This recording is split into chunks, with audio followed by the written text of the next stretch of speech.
आप अपने पास्ट को यानी कि अपने भूतकाल को भूलने की कोशिश करें। अगर आपका भूतकाल या आपका पास्ट ऐसा है जिसकी वजह से आपको कोई परेशानी होती है या आप उसकी वजह से तनाव में आ जाते हो।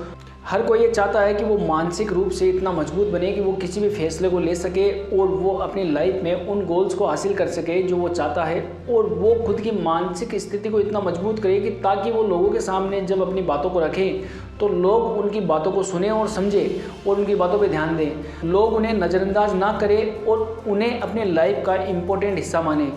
आज हम दोस्तों यही जानेंगे कि आखिर हमारे दिमाग को हम किस तरह से ताकतवर बना सकते हैं और हमारी मानसिक शक्ति को मजबूत कैसे बनाएं।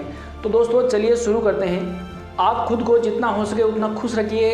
अगर आप खुद को खुश रखते हैं तो इससे आपको ये फ़ायदा मिलता है कि आप एक अच्छे तरीके से सोच सकते हैं और आपके दिमाग में किसी भी तरह का तनाव नहीं आएगा और ना ही आपके दिमाग में कोई नेगेटिव थॉट आएगी।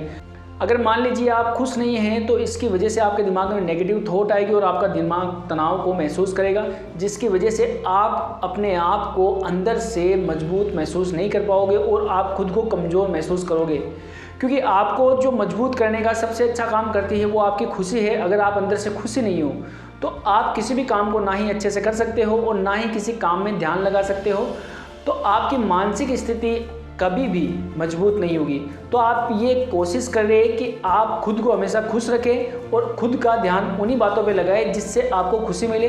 लेकिन खुश होने के साथ साथ ये नहीं है कि आप सारा दिन ही उन बातों में दिमाग लगा रहे हो, उन बातों को कर रहे हो जो आपकी लाइफ में इंपॉर्टेंट नहीं है। खुश होने का मतलब है आपको खुद को अंदर से मोटिवेट रखना है और खुद को हैप्पी रखना है और खुद के काम के ऊपर भी ध्यान देना है। आप अपने पास्ट को यानी कि अपने भूतकाल को भूलने की कोशिश करें। अगर आपका भूतकाल या आपका पास्ट ऐसा है जिसकी वजह से आपको कोई परेशानी होती है या आप उसकी वजह से तनाव में आ जाते हो, तो आप उन बातों को अपने दिमाग से पूरी तरह से निकाल दें। क्योंकि आप जैसे ही तनाव में आते हो तो आपके दिमाग के जो हिस्से होते हैं वो तनाव महसूस करते हैं, जिसकी वजह से आपका दिमाग अच्छे से काम नहीं कर पाता है। इसकी वजह से आपकी बॉडी में केमिकल रिएक्शन भी चेंज होती है।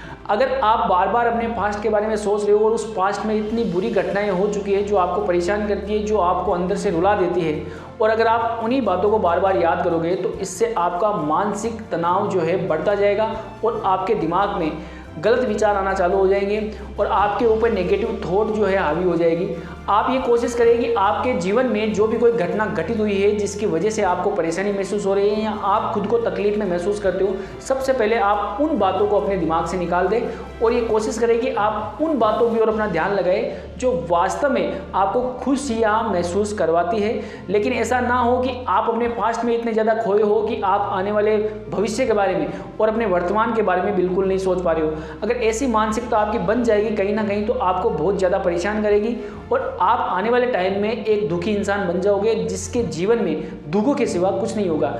आप सबसे पहले ये विचार करें कि मेरे दिमाग में ये जो नेगेटिव थॉट आ रहे हैं या मेरे दिमाग में जो पास्ट की बातें आ रही हैं, क्या वो वास्तव में मेरे लिए ज़रूरी है?